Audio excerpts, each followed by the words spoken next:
Bapak-bapak, saudara yang melakukan Allah, kita masuk ke pekan pertama dari bulan Rajab. Setiap masuk bulan Rajab, ada orang yang rajin beramal, tapi juga ada yang rajin menyalahkan amalan. Setiap masuk bulan Rajab, muncul kubu-kubu dalam umat Islam. Akhirnya bukannya mempersiapkan diri untuk tawajuh ilallah, mempersiapkan diri menghadap kepada Allah, yang terjadi adalah salah menyalahkan. Dan yang sering jadi tumbal itu guru, ustadz, kiai, buya, syekh untuk menjelaskan itu. Tapi tetap saja dalam surat Qaf dikatakan, inna fi dzalika ladzikra liman kana lahu qalbun aw alqa sam'a wa huwa syahid. Peringatan itu, ilmu itu hanya ngena, hanya sampai kepada orang yang mau alqa sam'a, yang mau mendengar. Kalau nggak mau dengar, nggak akan dapat ilmu. Ini gimana mau bisa memahami orang yang berbeda, orang yang beda faham ngaji, kita nggak mau dengar. Kita cuma mau dengar orang yang sefaham. Ini awal dari perpecahan umat Islam yang kita lihat. Kalau nggak sefaham, dia nggak mau dengar. Udah, itu ya salam. Tidak akan bisa dipertemukan. Lalu di ayat itu dikatakan al-qasam'ah, ya. Orang yang liman kana lahu qalbun aw al-qasam'a wa huwa syahid. Orang yang punya qalbu, yang punya hati, niat yang tulus, mau mendengarkan, wa huwa syahid, dan dia hadir. Maka bapak yang duduk di dalam itu beda makomnya dengan duduk di luar. Orang yang nonton YouTube itu beda dengan orang yang hadir di masjid. Meskipun cuma duduk di luar, itu beda makom sudah, ya. Kenapa? Karena ayat itu jelas sekali, inna fi dzalika ladzikra liman kana lahu qalbun aw alqa sam'a wa huwa syahid.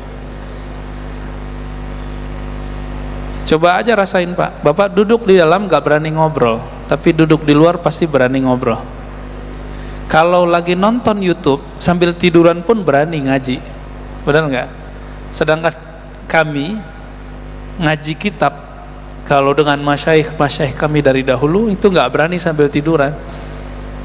Beberapa syekh kita yang ngaji di Saulatiyah di Mekah itu kalau duduk itu diatur sedemikian rupa, nggak seperti hari ini. Tapi ya sudahlah, udah mau datang ke masjid, udah mau dengerin YouTube, itu udah syukur, ya. Cuma jangan berguru ke satu orang. Bapak saudara makan Allah, mengenai Rajab, tolong bedakan amalan orang beramal bulan Rajab dengan hadis-hadis mengenai keutamaan bulan Rajab. Itu berbeda. Bulan Rajab itu harus didefinisikan dulu. Bulan Rajab adalah bulan haram. Nah ini satu poin pertama yang mau kita sampaikan. Bulan Rajab itu bulan haram. Kata Nabi SAW tentang Sya'ban, Sya'ban itu bulan yaghfulun nas, yang banyak orang lupa, ma baina Rajab wa Ramadan, antara Rajab dan Ramadan. Maksudnya adalah biasanya orang masuk Sya'ban jarang puasa. Biasanya orang puasa cuma Rajab dan Sya'ban. Lalu bolehkah saya berpuasa di bulan Rajab? Ada yang puasa nggak? Puasa bulan Rajab, kalau belajar fikih paling basic saja, maka puasa bulan Rajab masuk kepada puasa bulan haram, Syahrul Haram. Karena Allah mempunyai 12 bulan, ada 4 bulan yang haram, ya. Berdasarkan ayat tersebut, maka berpuasa di bulan Rajab sama hukumnya dengan berpuasa di bulan haram yang lain. Bulan haram apa aja Pak? Rajab, apa lagi? Zulqa'dah, Zulhijjah, Muharram. Jadi bulan Rajab itu terpisah sendiri. Zulqa'dah, Zulhijjah, Muharram itu gabung. Tapi Rajab sendiri. Di bulan Rajab ada hari Senin nggak? Ada. Boleh nggak saya puasa hari Senin di bulan Rajab? Boleh ya. Jadi kalau saya puasa bulan Rajab, ahli bid'ah nggak? Ayo, bid'ah nggak? Ya enggak. Kenapa? Sebagaimana di selain bulan haram, di bulan Jumadal Ula, Jumadal Tsani, Rabiul Awal, Rabiul Tsani, di bulan-bulan itu ada hari Senin dan kita puasa hari Senin dan Kamis, maka di bulan Rajab apalagi dapat dua keberkahan. Pertama Seninnya, Kamisnya, yang kedua bulan haramnya. Jadi kalau ada sahabat kita puasa bulan Rajab, nggak usahlah ya dibantah dengan flyer-flyer yang tidak dimengerti itu. Kan sekarang banyak ya puasa bulan Rajab bid'ah. Dia nggak bisa bedain. Emang di bulan Rajab nggak ada hari Senin? Emang di bulan Rajab nggak ada puasa bid? Apa di bulan Rajab tidak ada puasa 3 hari setiap bulan?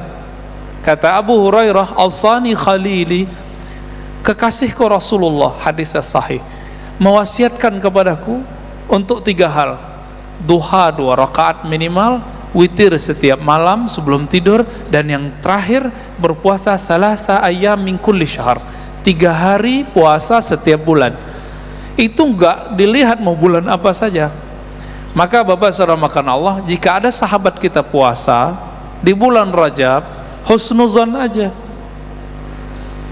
Tapi kita perlu luruskan, orang yang berpuasa di bulan Rajab karena hadis-hadis yang palsu dan dhaif, ini baru bermasalah. Contohnya, jadi dalam bab ini ada seorang imam namanya Abu Muhammad Al-Hasan Al-Khallal. Dia menulis tentang fadlu syahri Rajab. Itu ada beberapa hadis dan semua hadisnya dhaif, bahkan palsu. Itu memang terbukti. Contohnya ini, pernah dengar nggak hadis ini? Rajab syahrullah, Sya'ban syahri, wa Ramadan syahru ummati. Bulan Rajab itu bulannya Allah. Maka Rajab itu dianggap nama Allah oleh sebagian ulama. Sya'ban bulanku, sedangkan Ramadan bulan umatku. Ini hadis telah diteliti, hadis dhaif jiddan. Apa arti dhaif jiddan? Jadi hadis itu terbagi sahih, hasan, dhaif secara kualitas. Hadis ini paling bawah sahih, dhaif. Dhaif itu banyak pembagiannya, tapi kalau kita pukul rata ada 3 juga. Dhaif biasa, dhaif jiddan, dhaif sekali, udah deket ke maudhu' palsu. Dan yang ke-3, maudhu', hadisnya palsu. Bapak saudara makan Allah, hadis ini dhaif jiddan, berarti udah semi palsu. Ada lagi hadisnya, misalnya gini, man shoma yauman min sya'ba min rajabah, siapa yang berpuasa 1 hari di bulan Rajab, lalu apa? Seakan-akan kana lahu ajru, bagi dia puasa 1000 sanah, 1000 tahun. Ini lebay nggak Pak? Dan itu tertulis di kitab-kitab, tapi kitabnya bukan kitab ahli hadis. Kitab yang banyak menyebutkan ini judulnya Durratun Nasihin. Pernah dengar? Durratun Nasihin. Jadi ada kitab Riyadhus Shalihin itu pakai Tanbihul Ghafilin, bagus, tapi yang ini nggak bagus. Durratun Nasihin itu kumpulan dulu waktu kecil kami diajar oleh guru-guru kami, karena mereka bukan ahli hadis juga, ingin memotivasi orang awam, dicarilah kitab, dapatlah Durratun Nasihin. Ternyata kitabnya 70% lebih hadisnya bermasalah. Ada yang sahih betul, ya 10%-an lah ada yang sahih hasan sebagiannya, sisanya 70%-an bermasalah. Dan tentang bulan Rajab, saya ingat saya di situ ada 2 bab. Dulu kami hampir hafal semua itu kitab. hampir hafal isinya, maknanya kita hafal semua. Di situ disebutkan apa? Siapa yang puasa 1 hari bulan Rajab, maka Allah jadikan baginya pahala 1000 tahun. Cara cek amal-amal sunnat yang hadisnya bermasalah itu gampang, bahwa pahalanya melebihi Lailatul Qadar. Coba kita lihat Lailatul Qadar berapa utamanya? 1000 tahun. Ini kalau nggak ngerti hadis, pakai aja kaidah ini. Nggak ngaji hadis itu lama, Pak. Kami alhamdulillah Allah izinkan ngaji hadis kepada beberapa syekh, yang paling lama orang Indonesia. Jadi ada orang Indonesia pakar hadis. Guru kami Syekh Ali Mustafa Yaqub, imam besar Istiqlal yang lama. Sebelum imam besar yang sekarang, itu beliau imamnya. Beliau 9 tahun di Jawa, kemudian 9 tahun di Riyadh, Saudi, ngaji kepada ulama-ulama di Saudi, dan berguru kepada ulama-ulama yang dahsyat-dahsyat lah ya, Mustafa Al-Azami, bin Baz, banyak ya. Dan terakhir beliau berguru kepada Syekh Hasan Hitu ya. Guru kami ini itu keras sekali dan sempat viral, tapi orang tidak paham viralnya ini.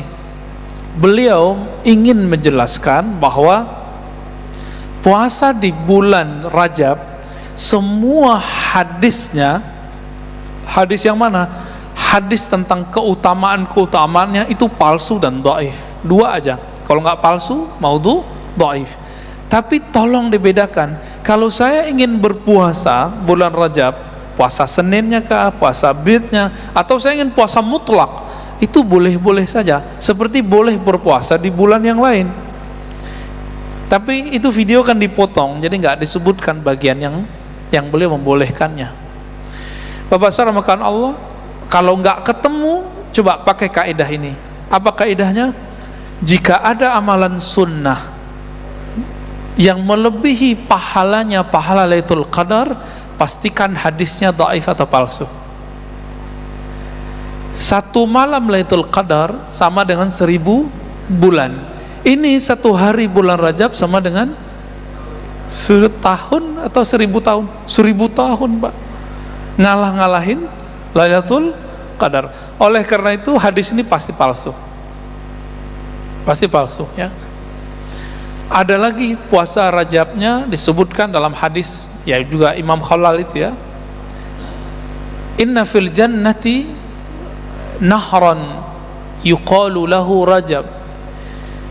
Di surga itu ada satu sungai bernama Rajab. Man shoma yawman min Rajaba saqahullah min zalikal ma'. Siapa yang berpuasa 1 hari dari bulan Rajab, Allah akan berikan dia air dari sungai Rajab.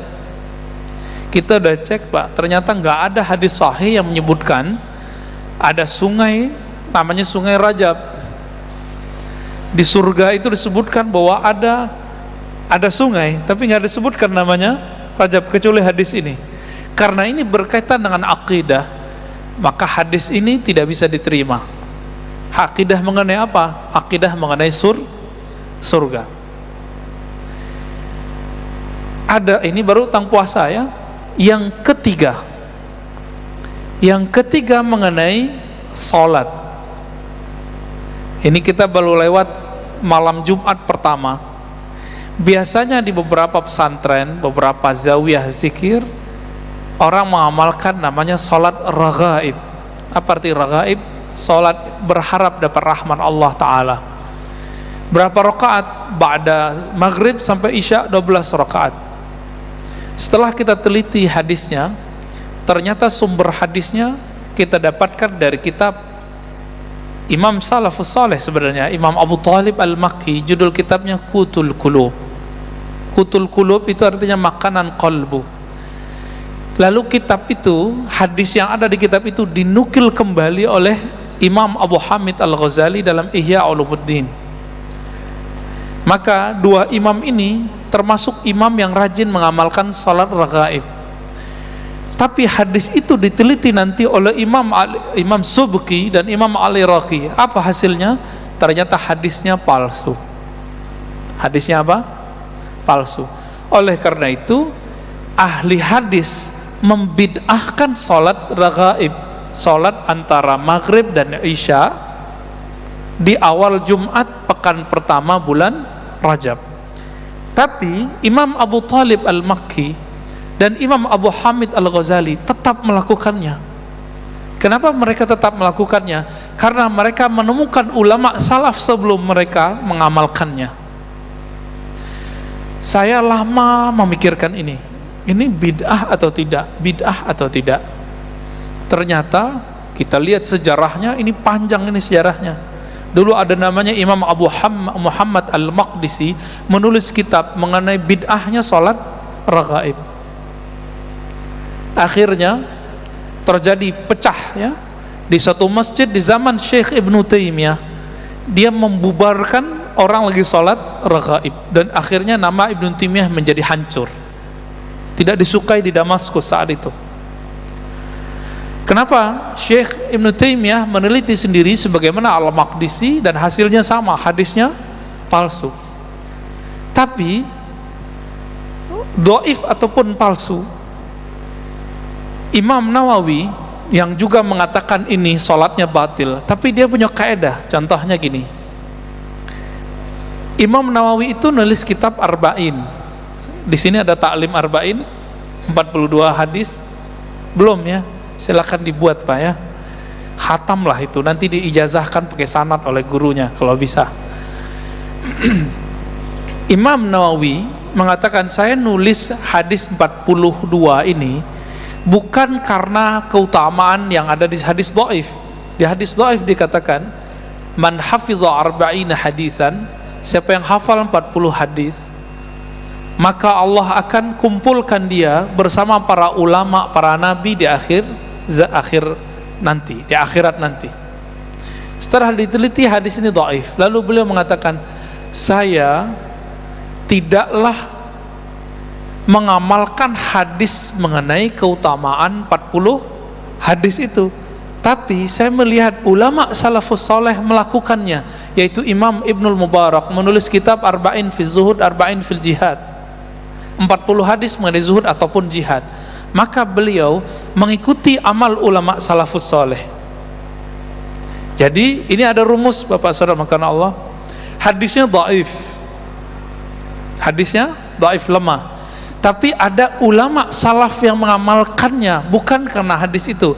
Maka dalam ilmu fikih kita boleh mengamalkannya tapi ikut ulama salaf, bukan ikut hadis dhaif itu. Itu kaidahnya. Contohnya apa? Saya sering mencontohkan di beberapa tempat. Bapak saudara makan Allah, jika kita punya anak baru lahir, diazankan nggak? Benar, diazankan. Kita cek hadisnya. Hadis riwayat siapa itu? Hadis mengazankan bayi baru lahir, riwayat Imam Al-Hafiz At-Tirmizi, murid terbaik Imam Bukhari. Dalam bab Kitabul Aqiqah dari Sunan Tirmizi disebutkan hadis ini, anna Rasulullah sallallahu alaihi wasallam adzana. Rasulullah SAW mengazankan di telinga al-maulud, anak baru lahir. Kita teliti, ternyata di dalamnya ada rawi yang dhaif, periwayat yang lemah. Lalu apakah otomatis amal dengan hadis ini tidak boleh? Ternyata kita coba lihat, Imam Tirmizi mengatakan hadis ini hasanun sahih. Hadis ini hasan plus sahih. Udah hasan plus sahih lagi. Maksudnya apa? Ternyata beliau punya keterangan di situ, wabihi, ya. Dan dengan hadis ini ba'du ahli ilmi, ya, sebagian ahli ilmu mengamalkannya. Siapa? Ulama salafus saleh. Maka Imam Tirmizi punya kaidah, jika ada satu hadis lemah tapi ada ulama salafus saleh yang mengamalkannya, maka hadisnya bisa naik. Tapi bukan riwayatnya, tapi isi hadisnya. Nah, inilah yang pelik dalam ilmu hadis. Makanya ngaji ilmu hadis itu banyak pusingnya Pak daripada nyamannya. Beda kalau ngaji ilmu qalbu, ngaji tafsir, itu beda, ya. Kita kalau kajian kolbu itu merinding-merindingnya lebih banyak. Tapi kalau ngaji ilmu hadis, kepalanya berat nanti pulang. Ini ustaz nih ngomong apa ini gitu ya. Tapi begitulah ilmu hadis. Ilmu hadis itu akhirnya ada orang nanya ke saya, dia dokter. Ustaz, tolong dong ajarin cara mendeteksi hadis ini sahih atau tidak sahih. Karena dia dokter, gampang jawabnya. Pak dokter, jadi dokter itu berapa tahun? Kira-kira berapa tahun Pak? Ada anaknya yang dokter atau ada Pak dokter di sini? 5 tahun, sama koasnya 6 tahun lah ya.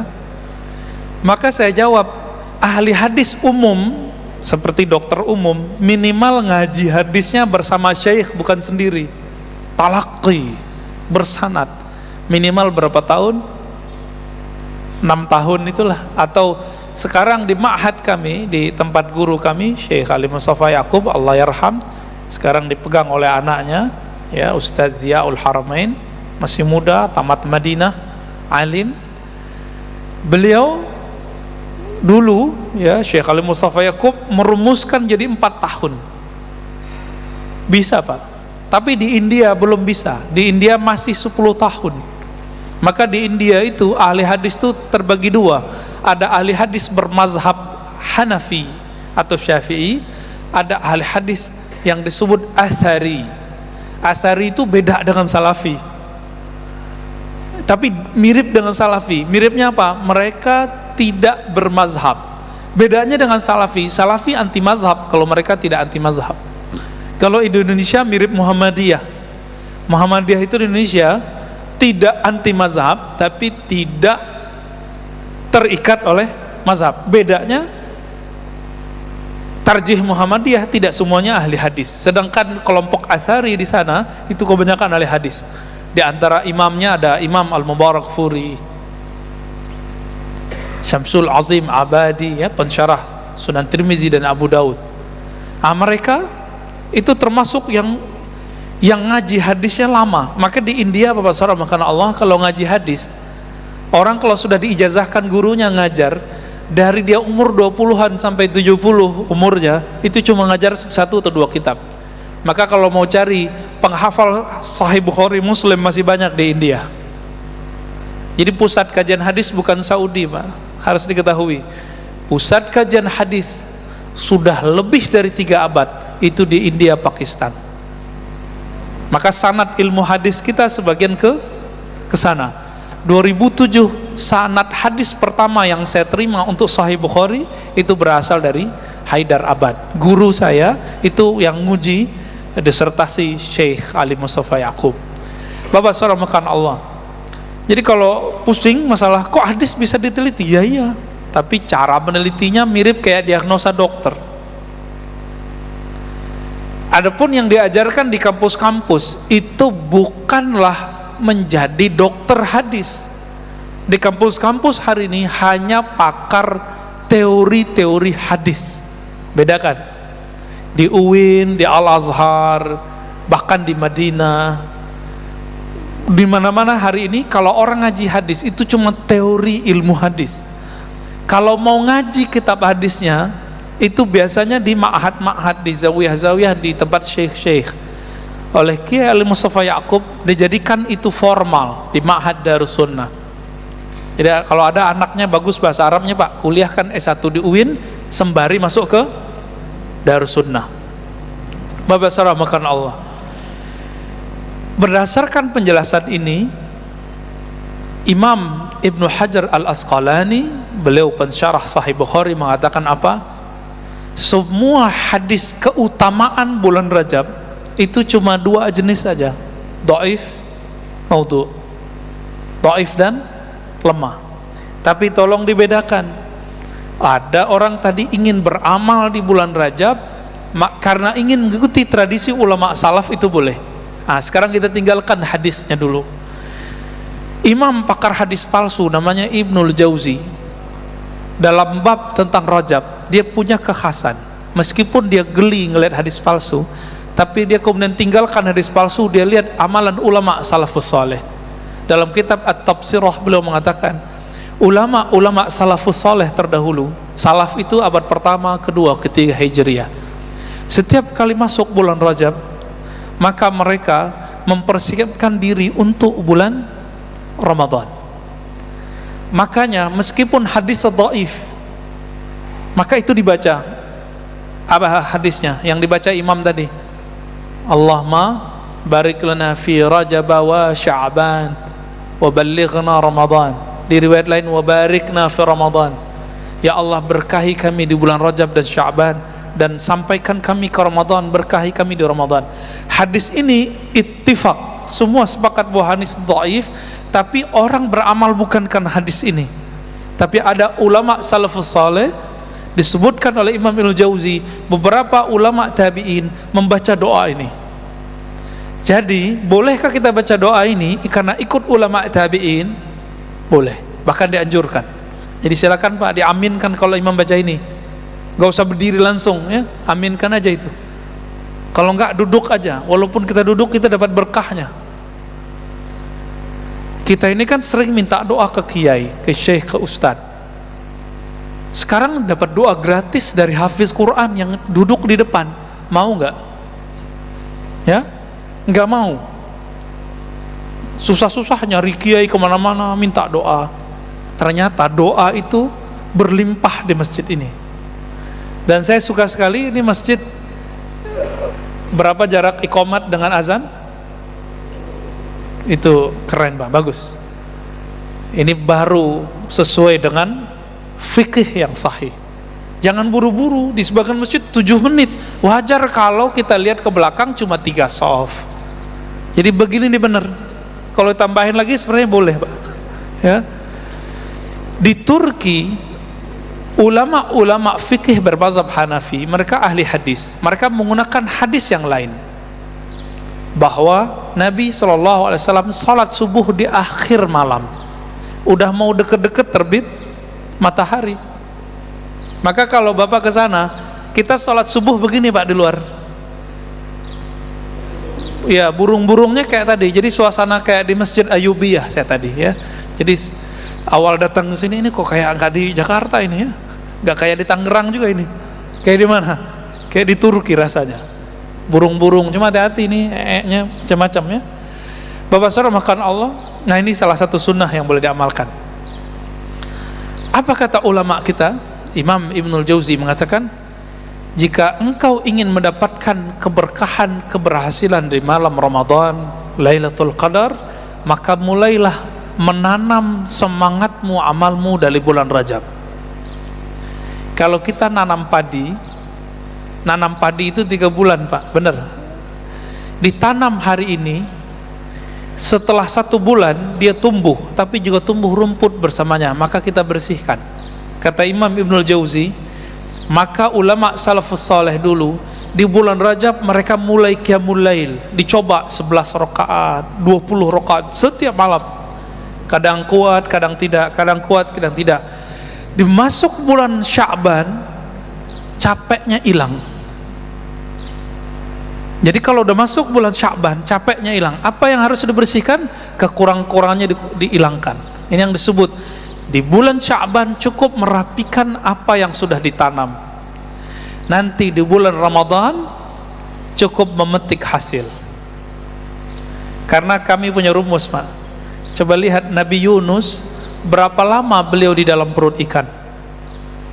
40 hari. Apa yang dia baca? La ilaha illa anta subhanaka inni kuntu minaz zalimin. Dan disebutkan di Quran, kalau bukanlah Zunnun, Nabi Yunus itu minal musabbihin, dari orang yang banyak zikir, tentu dia akan terkubur di sana sampai kiamat. Maka jika ingin kolbu ini tidak mati, tidak terkubur, coba amalkan zikir ini Pak. La ilaha illa anta subhanaka inni kuntu minaz zalimin. Amalkan terus sampai nanti bulan Sya'ban, 40 hari. Coba 10 hari pertama bulan Sya'ban ganti zikirnya. Terus setiap malam qiyamul lail. Karena Lailatul Qadar itu bukan terjadi begitu saja. Masa orang Lailatul Qadar cuma ingin dapat Lailatul Qadar malam 27, terus tidur di masjid. Sejak kapan orang tidur di masjid dapat Lailatul Qadar? Kita lihat orang pindah tidur, Pak, plok. Lailatul Qadar apaan? Nanti jam 2 bangun, Lailatul Qadarnya udah lewat, jam 12 udah lewat. Rata-rata rahasia-rahasia itu turunnya mulainya jam 12-an, tengah malam itu. Pas tengah malam itu, di situ banyak orang tertidur. Di saat tertidur itulah Allah lihat, Allah pandang kalbu yang masih hidup. Innallaha yanzuru ila qulubikum. Allah pandang kalbu yang hidup. Jadi coba Pak, latihan mulai malam ini. Coba kalau bangunnya agak lebih awal, jam 3, nanti sampai jam 4 rehat sebentar, jadi 1 jam beramal. Itu dahsyat, itu kalbunya akan luar biasa. Orang yang setiap hari jalan cepat setengah jam, jantungnya sehat, benar gak? Maka disebut dengan senam jantung. Kenapa kalau dokter yang ngomong, ayo bapak ini punya masalah jantung nih, jalan cepat setiap hari setengah jam, kenapa patuh? Padahal tubuh ini bakal kita tinggalkan. Kenapa kalau dokter yang ngomong, buya yang ngomong, syekh yang ngomong, kiai yang ngomong, ustadz yang ngomong gak mau diamalkan? Apa masalah kalbu kita ini? Apa kata guru kita?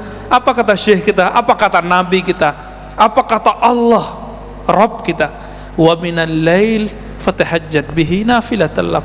Sebagian malam maka bangunlah. Pengen jadi wali Allah nggak Bapak Ibu saudara makan Allah? Pengen jadi wali Allah? Serius ingin jadi wali Allah? Bangun tahajud. Hanya itu maharnya, nggak ada lagi. Mahar jadi kekasih Allah. Di saat orang sibuk untuk memanjakan tubuh, dia sibuk memanjakan rohnya, kalbunya. Hubungan kita dengan Allah itu hubungan kita dengan roh. Kenapa? Allah menyebut wa nafakhtu fihi min ruhi. Aku tiupkan rohku kepada tubuh manusia. Allah menyebut rohku, roh milikku. Oleh karena itu ketika orang meninggal yang dibaca innalillah, itu sebenarnya kebahagiaan bagi roh orang mukmin. Kenapa? Dia pulang kampung. Saya mau tanya Pak, yang orang yang bukan orang sini senang nggak pulang kampung? Senang. Itu baru kampung fisik. Betapa indahnya dan nikmatnya, merindukannya si kalbu itu pulang kepada yang punya kalbu. Roh itu pulang kepada yang punya roh. Tapi bapak ini mau pulang kampung, nggak pernah kirim bantuan untuk masjid kampung, nggak pernah kirim duit untuk orang tua di kampung, nggak pernah bantu saudara di kampung, nggak pernah nyapa orang kampung, nggak punya rumah lagi di kampung, berani nggak pulang? Nggak berani pulang. Maka meskipun kita lagi merantau di dunia ini tubuh milik bumi Pak, ini bumi yang punya, bukan tubuh rohani ini. Kita rohnya lagi merantau di sini, maka rajin-rajin nabung.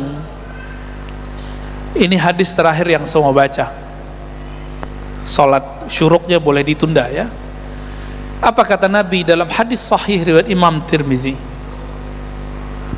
Laqitu Ibrahima lailatan usriyabi. Aku bertemu Nabiullah Ibrahim pada malam aku dimi'rajkan, diisrakan.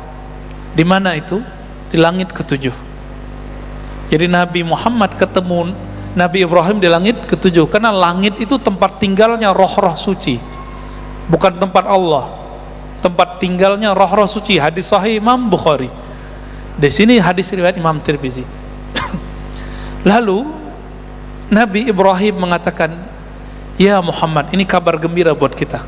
Ya Muhammad, aqri minni assalam ala ummatik. Tolong sampaikan salamku, rinduku, doaku untuk umatmu. Saya mau tanya Bapak Ibu, saudara-saudara, karena Allah, kita ini umat Nabi Muhammad bukan? Maka siapapun umat Nabi Muhammad, dia telah dapat salam ini.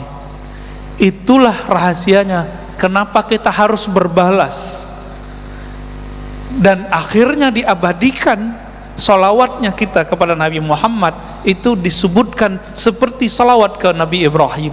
Allahumma salli ala Muhammad wa ala ali Muhammad kama sallaita ala Ibrahim wa ala ali Ibrahim. Itu hadisnya. Boleh pakai Sayyidina, boleh tidak, ya. Ya Allah, berikan salawat sayangmu kepada Nabi Muhammad sebagaimana engkau pernah tumpah ruahkan kepada Nabi Ibrahim. Itu rahasia aja sebenarnya. Jadi kita dapat, Pak, kita dapat salamnya. Siapa yang menjawab salam ini dengan kalbunya, maka insya Allah dia terbebas dari neraka. Kenapa? Salam dari Nabi-Nabi Allah, pasti selamat itu dunia akhirat.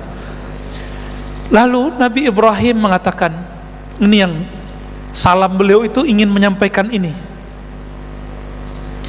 sampaikan kepada umatmu wahai Muhammad, inna fil jannah, sesungguhnya di surga itu ada air, airnya sangat bening, tanahnya sangat subur. Wa annaha qay'an, tapi ingat, tanahnya sekarang masih kosong, subur tapi belum ada tanamannya, belum ada bangunannya. Berarti surga itu hamparan luas aja hari ini, dan kita belum punya istana di situ, belum punya kapling-kapling di situ. Apa kata Nabi Ibrahim alaihi salatu wassalam? Wa anna gharsaha, sesungguhnya tanamannya, aset-asetnya, kapling-kaplingnya, pondasi-pondasinya ada pada 4 kalimat yang sudah kita hafal dari kecil. Subhanallah walhamdulillah wa la ilaha illallah wallahu akbar. Disebut dengan tanaman surga.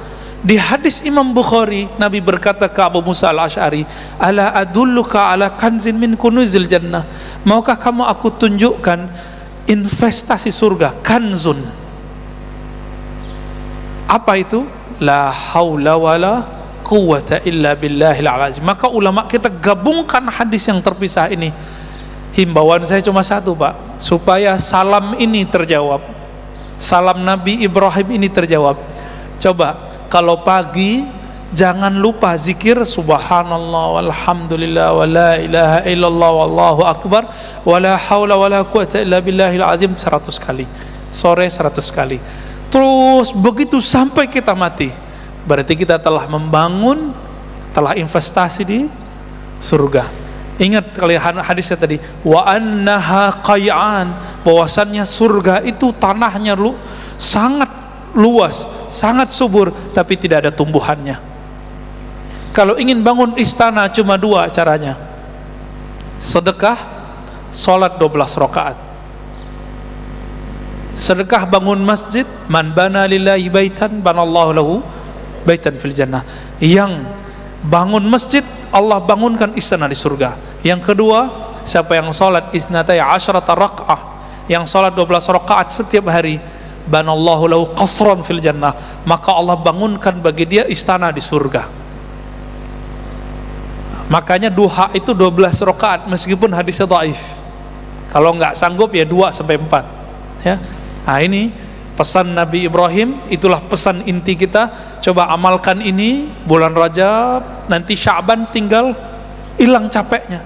Cukuplah capek bulan Rajab, nanti enaknya di bulan Sya'ban tinggal memetik hasilnya Lailatul Qadar di bulan Ramadan. Jangan mulai di malam Ramadan, nggak dapat Lailatul Qadar, Pak. Namanya Lailatul Naum dapatnya, malam penuh tidur. Baik, Bapak Saudara makan Allah, kira-kira itu. Mau ada tanya jawab atau langsung cukup? Ya. Selanjutnya kepada para jamaah, barangkali ada yang bertanya. Oh, silakan Pak Ustaz. Assalamualaikum warahmatullahi wabarakatuh. Saya langsung saja ingin penjelasan tentang bahwa hadis dhaif itu boleh diamalkan untuk fadilatul amal. Sebetulnya seperti apa posisinya? Iya. Syukran. Assalamualaikum warahmatullahi wabarakatuh. Assalamualaikum warahmatullahi wabarakatuh. Persilakan Pak Ustaz. Ulama ahlus sunnah itu beda pendapat mengenai hadis dhaif dan cara menentukan hadis dhaif. Oleh karena itu Imam Ibnu Hajar Al-Asqalani menulis kitab banyak hal tentang itu, lalu menyimpulkan boleh beramal dengan hadis dhaif dengan syarat tidak meyakini itu benar-benar dari Nabi. Anggap saja itu amal ulama. Yang kedua, hadis dhaif itu dikuatkan oleh ayat atau hadis yang sahih atau hasan. Itu. Ini penting sekali. Dan yang ketiga, alla yakuna syadida dha'fin. Dhaifnya tidak parah, tidak sampai mungkar, matruk dan palsu. Untuk jenisnya tidak boleh untuk dua hal, akidah dan hukum halal haram, bukan hukum fikih, masalah hukum ibadat. Ini ada kekeliruan. Seorang ustadz di Bogor, dia nggak bisa membedakan hukum halal haram dengan hukum fikih ibadat. Akhirnya kunut kan hadisnya diperdebatkan. Imam Syafi'i mensahihkan, murid Imam Syafi'i Ahmad bin Hanbal mendoifkan. Kata si orang ini, tidak boleh ikut imam yang kunutnya di waktu subuh karena hadisnya doif. Beramal dengan hadis doif dalam hukum tidak boleh. Iya, bukan hukum fikih, tapi fikih ibadat, tapi hukum fikih halal dan haram. Bisa bedain?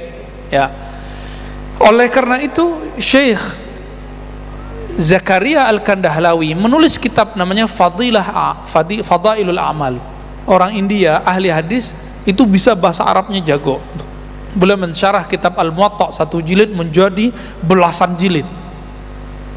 Itu terakhir yang saya tahu ulama yang paling luas menjelaskan hadis itu orang India, yang sekarang pengikutnya disebut Jama'atut Tabligh. Orang taunya kan cuma khuruz-khuruz, orang nggak tahu kalau Maulana Zakaria ini ahli hadis, sanadnya nyambung kepada Rasulullah. Dan beliau ketika nulis Fadilah Amal itu di setiap hadis di bagian bawahnya biasanya ada penjelasan hadis ini dhaif oleh fulan, enggak sahih oleh fulan. Tapi bagian itu tidak diterjemahkan oleh penerjemahnya, gitu. Sehingga bagi yang tidak faham, mereka kemudian mengatakan hadis dhaif nih. Bapak salamakan Allah. Namun, apakah ulama salafus soleh meninggalkan hadis dhaif?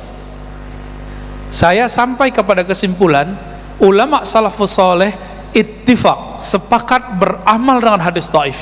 Beramal, bukan berhujjah. Bisa bedakan? Beramal bukan berhujjah. Berhujjah itu berargumen. Berargumen itu dalam akidah dan hukum halal haram. Siapa yang mengatakan itu? Kita lihat Imam Bukhari. Imam Bukhari menulis kitab judulnya Al-Adab Al-Mufrad, kumpulan adab. Di situ ada hadis dhaif, hasan dan dhaif. Hasan, sahih, dhaif. Semuanya ada di situ. Sekelas Bukhari. Murid Imam Bukhari Tirmizi, di dalam Sunan Tirmizi itu banyak hadis dhaif. Di dalam Sunan Ibnu Majah itu ulama salafus saleh banyak hadis dhaif. Siapa lagi? Bahkan Imam Malik berhujjah dengan hadis dhaif, Imam Ahmad berhujjah dalam hadis dhaif. Meskipun ada riwayat dari Imam Ahmad, jika kami meriwayatkan dalam bab hal haram kami ketat, selain hal haram kami longgar. Imam Ahmad. Maka jangan salah, hadis mengenai tadi, ya Allah berkahi kami di bulan Rajab dan Sya'ban, sampaikan kami ke Ramadan, itu hadis riwayat Imam Ahmad. Imam Ahmad mengamalkannya meskipun hadis itu menurut beliau dhaif. Berarti dia dhaifnya apa? Dhaif yang tidak terlalu dhaif, tidak berkaitan dengan akidah, tidak berkaitan dengan halal haram. Maka ulama ahli fikih selalu berbeda dengan ulama ahli hadis dari dulu, Pak. Makanya kiai-kiai NU itu beda terus sama kiai Muhammadiyah atau ustadz-ustadz salafi, beda terus, susah dipertemukan. Satu, ulama NU itu faqih, ahli fikih, sedangkan selainnya lebih senang ngaji hadis. Kutub utara dan selatan, seharusnya mereka itu ngobrol bareng aja, diskusi gitu ya, muzakarah, bukan malah hujat-hujatan sebagian. Jadi bolehnya yang kita temukan bahwa ulama salafus saleh ittifaq ijma boleh beramal dengan hadis dhaif, tapi mereka berbeda pendapat bolehkah dijadikan hujjah atau tidak, gitu Pak. Baik, selanjutnya masih ada yang ingin bertanya?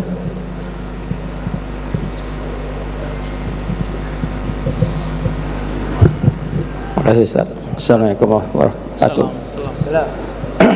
Gini Ustaz, ini kebiasaan kita ya, orang Indonesia, kalau memasuki bulan Ramadan itu kan maghrib ya Ustaz ya, masuk Ramadan, 1 Ramadan gitu ya, maghrib.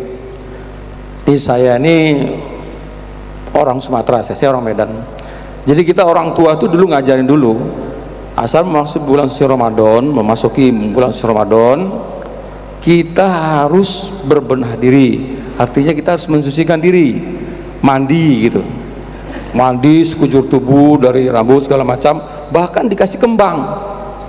Itu dulu itu saat ya, 60-an.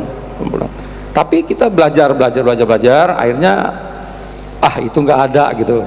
Tapi mandinya tetap, itu menurut hadis seperti apa Ustaz? Makasih. Assalamualaikum warahmatullahi wabarakatuh. Assalamualaikum warahmatullahi wabarakatuh. Kalau di kampung saya namanya balimau Pak. Limau itu ya kembangnya itu. Jangan pahami kebiasaan lama dengan standar hari ini. Di zaman Nabi suruh orang mandi itu dengan kembang bidara,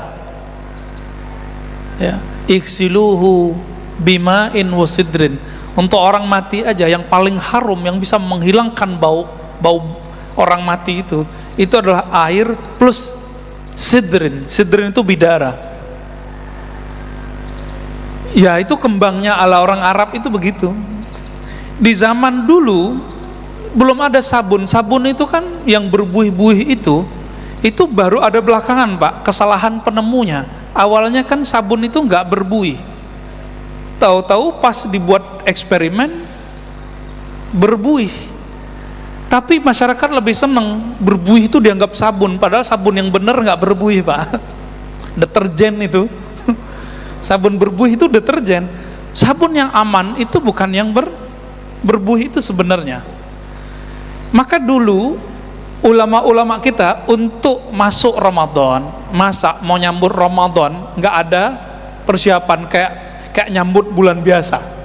Maka mereka, supaya orang-orang dulu ini kan jarang mandi, serius, orang dulu jarang mandi. Orang Eropa itu bilang yang ngajarin kami mandi Turki Utsmani. Dulu di Paris, di Hungaria, orang 3 bulan bisa nggak mandi. Musim subtropis kan dinginnya lama. Walaupun mereka junub, mereka nggak mandi Pak. 3 bulan. Siapa yang ngajarin itu? Turki Utsmani. Kalau di wilayah Rusia itu Timur Leng, itu yang ngajarin mandi. Mereka buat pemandian yang disebut hammam, pemandian umum. Itu dikasih minyak, dikasih apa biar harum.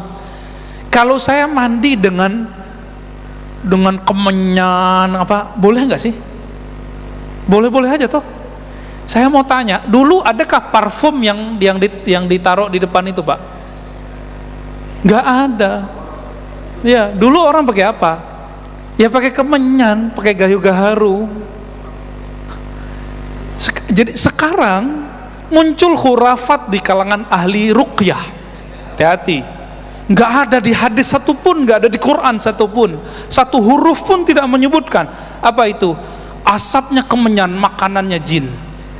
Saya udah teliti Pak, banyak peruqyah ini suka ngobrol sama orang kesurupan.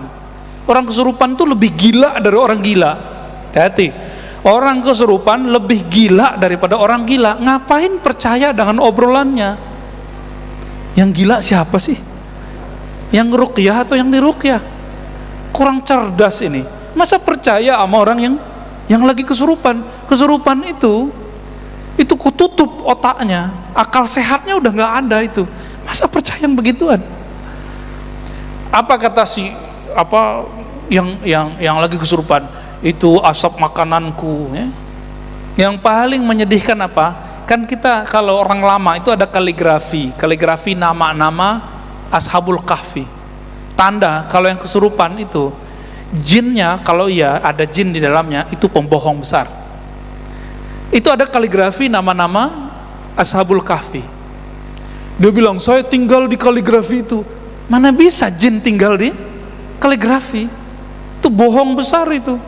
Tuh, maka hati-hati Pak ya. Ini khurafat-khurafat gini, kita mau hantam khurafat tapi kemudian khurafat, akhirnya kaligrafi itu dihancurkan, padahal ada nama Allah di situ, ada nama orang soleh di situ.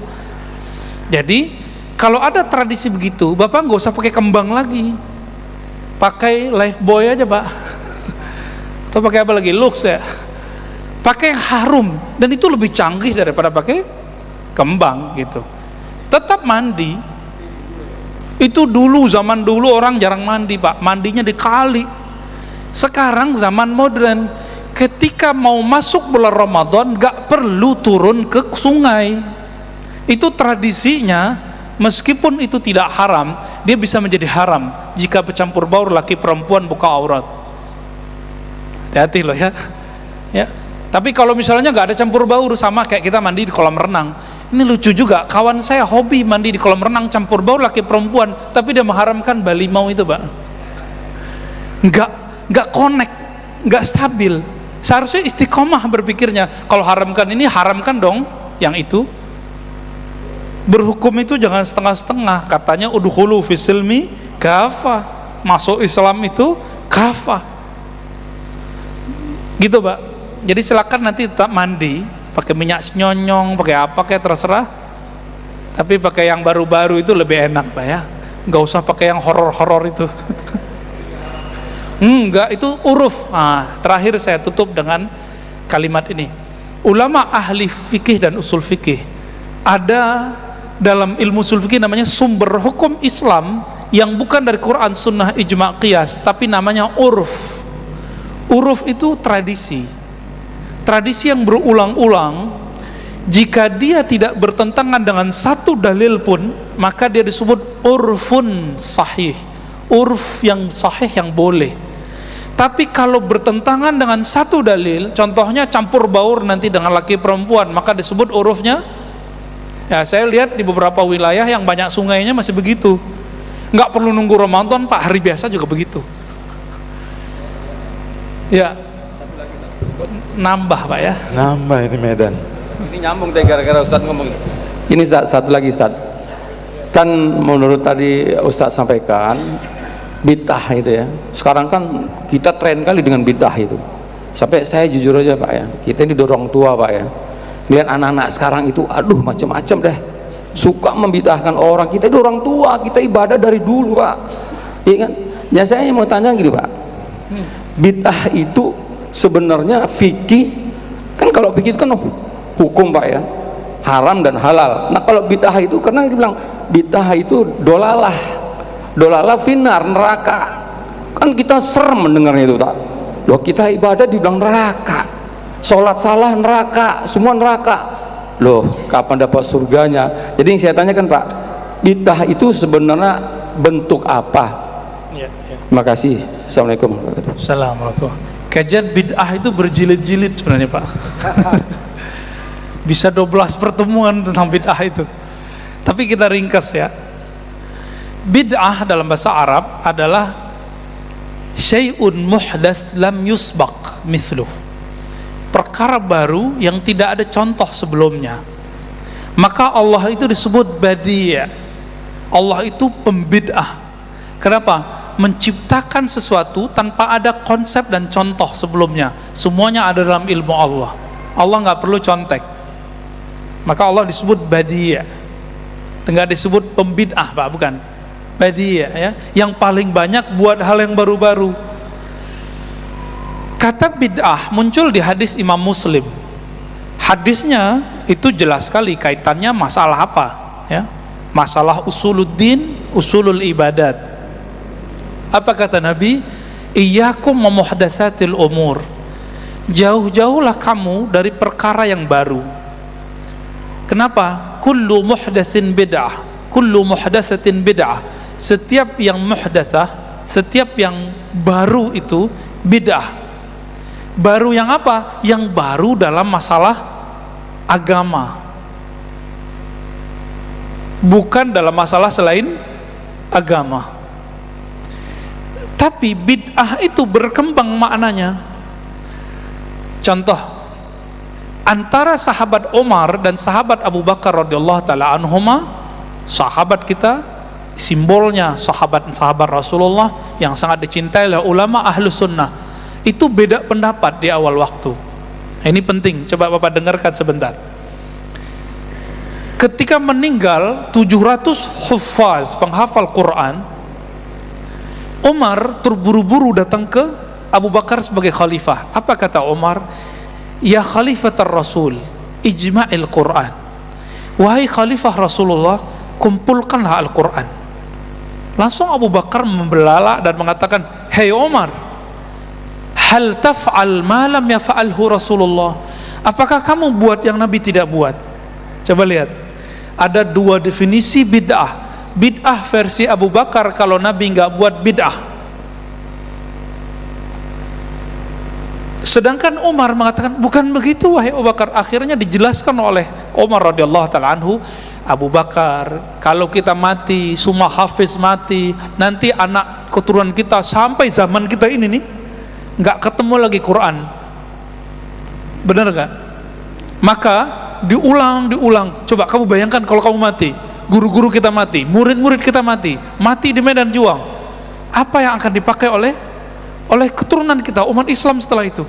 Akhirnya Abu Bakar bilang, hei Umar, ente benar juga ya. Akhirnya Abu Bakar yang tadinya mengatakan bid'ah itu yang Nabi tidak buat, berubah makna jadi lebih menyempit. Oh, bid'ah bukan itu.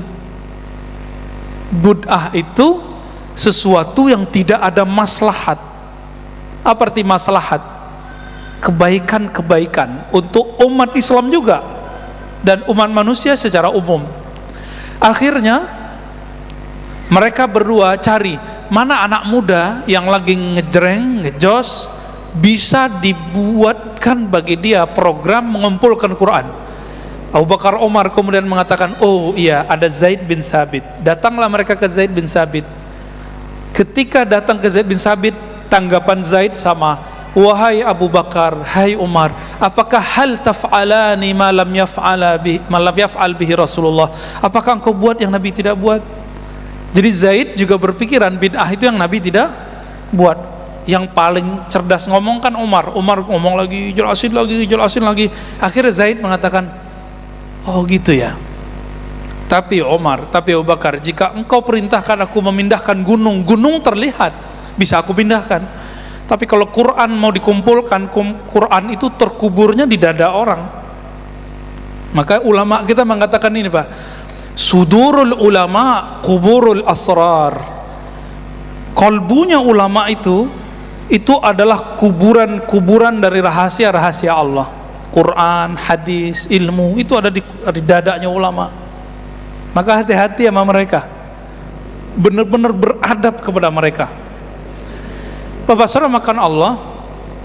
Maka bid'ah itu apa? Datanglah Imam Salafi, bagus sekali ta'rifnya, definisinya, tapi tidak diikuti oleh pengikut Salafi. Imam Ibn Taimiyah rahimahullah mengatakan al-bid'ah itu dua, seperti definisi Imam Syafi'i, lalu dia buat definisi sendiri. Apa definisi Imam Syafi'i yang dipakai Ibn Taimiyah? Kullu syai', segala sesuatu khalafal kitab was sunnah wal ijma' wal athar wal qiyas, kira-kira begitu, fahuwa bid'ah. Segala sesuatu yang menyalahi kitab, sunnah, ijma', qiyas, athar, maka disebut dengan bid'ah. Itu satu. Yang kedua, malam yadulla alaihi dalilun syar'i, yang tidak ada dalil syariatnya. Dalil itu ada 4 yang disepakati, lebih dari 10 yang diperdebatkan, termasuk tadi uruf tradisi, maslahat, itu masuk semua. Perkataan amalan ulama ahli Madinah, itu masuk semua. Bapak saudara makan Allah. Makanya jika ada sesuatu yang dibid'ahkan berdasarkan 4 tadi, maka dia bid'ahnya final. Tapi jika ada satu bid'ah Satu amalan dianggap bid'ah oleh sekelompok orang, tapi tidak dianggap bid'ah oleh ulama lain, khususnya ahli fikih. Nah, ini ingat, yang punya otoritas mengatakan ini bid'ah bukan ahli hadis, tapi ahli fikih. Kita ulangi, yang punya hak otoritas mengatakan ini bid'ah bukan ahli hadis, tapi ahli fikih. Kenapa? Karena bid'ah itu kategorisasi hukum syariat. Hukum itu ada 5, bid'ah itu terhukumi dengan 5 itu. Maka bid'ah bukan hukum. Contohnya, Ibnu Abbas membid'ahkan sholat di atas sajadah. Tapi sekarang kita bid'ahin nggak, Pak? Berarti bid'ah itu berkembang juga. Dulu di zamannya ayah Buya Hamka, beliau dibid'ahkan karena ceramah pakai dasi dan pakai jas, dianggap mirip sama Belanda, londo itu. Kalau di kampung saya disebut Belanda itu bangsat gitu, Pak. Orang bangsat kau gitu. Jadi kalau tasyabbuh, man tasyabbaha biqaumin fahuwa minhum, menyerupai satu kelompok bagian dari mereka. Tapi sekarang kiai-kiai yang dulu mengharamkan itu, di bawahnya sarung, di atasnya jas. Ya bagus juga sih jadinya. Cuma saya nggak nyaman, Pak, lihatnya. Tapi bagus juga kan? Orang pakai jas, di bawahnya sarung, dalamnya ada baju koko. Tapi sampai hari ini saya nggak nyaman gitu. Guru-guru saya pakai itu. Mending sekalian seperti ulama Uzbek, pakai jasnya selutut. Ada jas namanya selutut. Itu lebih sesekali kita pakai, Pak, kesini. Cuma musim dingin dulu, kita nggak ada musim dingin di sini. Bapak saudara makanan Allah. Jadi pendek cerita, bid'ah itu apa? Bid'ah itu yang nggak ada dalilnya, bukan yang Nabi tidak buat. Masalah ada dalil dan tidak dalil itu kemampuan ahli fikih dan ahli hadis digabung. Masalahnya hari ini orang kadang pakar hadis nggak ahli fikih nggak pakar hadis. Itulah sebabnya sampai hari ini Bapak masih debat yasinan, masih debat sayyidina, masih debat zikir jamaah, masih debat doa jamaah, karena nggak nyambung itu. Kalau faham fikih selesai, Pak, masalahnya. Nah, nantilah kita bahas, sudah 7 lewat. Baik Bapak Ibu, saudara makan Allah, semoga pertemuan ini Allah berkahi. Allah jadikan duduk kita duduk yang diridhai oleh Allah Ta'ala. Allah pandang kita dengan pandang ridhonya, pandangan rahmatnya, dan jadi orang yang menjawab salamnya Nabi Ibrahim. Mari bangun surga kita, mari investasi surga kita dengan subhanallah. Mari sama-sama kita tutup subhanallah walhamdulillah wala ilaha illallah wallahu akbar wala hawla wala quwata illa billahil azim. Kafara majlis, subhanakallahumma wa bihamdika asyhadu an la ilaha illa anta astaghfiruka wa atubu ilaik. Assalamualaikum warahmatullahi wabarakatuh.